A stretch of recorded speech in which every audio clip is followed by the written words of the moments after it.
இப்போ வந்து புளிக்குழம்பு வைக்க போகிறேன். அதுக்கு எண்ணெய் சட்டியை வச்சு நல்லா ஒரு கரண்டி நல்லெண்ணெய் ஊற்றிக்கலாம். நல்லெண்ணெய் ஊற்றி கருவடம் இருந்தால் போட்டு தாளிச்சிக்கலாம். கருவடம் வாசனையாக இருக்கும். இந்த கருவடம் நம்மக்கிட்ட இருக்குது, வேணுங்கிறவங்க வாங்கிக்கலாம். நம்பர் இருக்குது, பின்னாடி வாட்ஸ்அப்பில் கொடுத்துருக்கேன். கருவேப்பிலையை பிச்சு போட்டு இன்னொரு சின்ன வெங்காயம் இருக்கும், அதை கட் பண்ணி வச்சுருக்கேன். அதையும் போட்டு நல்லா வதக்கிக்கணும். வதக்கிக்கிட்டு கத்திரிக்காய் ஒரு 1/4 கிலோ எடுத்துருக்கேன், பிஞ்சு கத்திரிக்காய். அதாவது இதையும் எடுத்து போட்டு லைட்டாக வதக்கிக்கலாம். வதக்கினா குழம்பு வாசனையாக இருக்கும். வதக்கிட்டு ஒரு 3 ஸ்பூன் மிளகாத்தூள், 2 ஸ்பூன் மல்லித்தூள், 1 ஸ்பூன் மஞ்சத்தூள், இதையும் போட்டு வதக்கிக்கலாம்.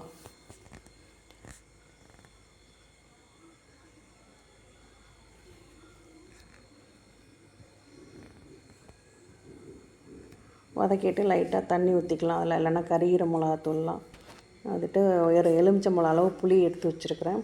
அதை வந்து கரைச்சி இந்த குழம்புக்கு தேவையான அளவு ஊற்றிக்கலாம். புளிக்குழம்பு தானே, புளியை ரொம்ப ஊற்றிட்டாலும் நல்லா இருக்காது, அளவாக ஊற்றணும். புளியை ஊற்றிட்டு அதுக்கு குழம்புக்கு தேவையான அளவு உப்பையும் போட்டு ஒரு முடி தேங்காய் அரைச்சி வச்சுருக்கிறேன், அதையும் போட்டு நிலக்கடலை வந்து முத நாள் நைட்டே ஒரு டம்ளர் ஊற வச்சு உப்பு போட்டு வேக வச்சு எடுத்து வச்சுருக்கிறேன்.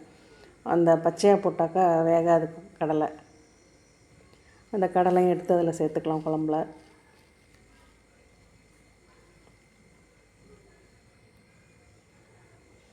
தேங்காய் வந்து ஒரு முடி கீறி வச்சுருக்கிறேன், சின்ன சின்ன கீத்தாக போட்டிருக்கேன்.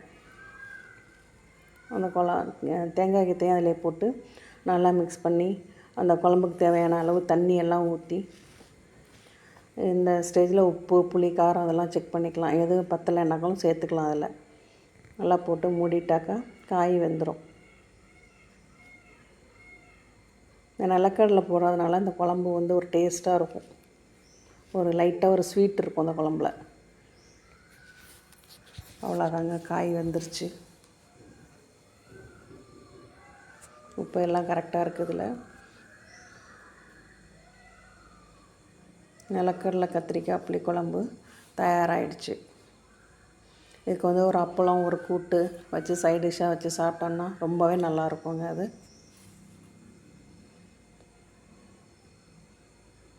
நமக்கு இந்த மிளகாத்தூள் மல்லித்தூள் கருவடம் வேணுங்கனாலும் வாட்ஸ்அப்பில் நம்பர் கொடுத்துருக்குறேன், ஆர்டர் பண்ணி வாங்கிக்கலாம். இந்த வீடியோ பிடிச்சவங்க லைக் பண்ணுங்கள், ஷேர் பண்ணுங்கள், சப்ஸ்கிரைப் பண்ணுங்கள், வீட்டில் செஞ்சு பாருங்கள்.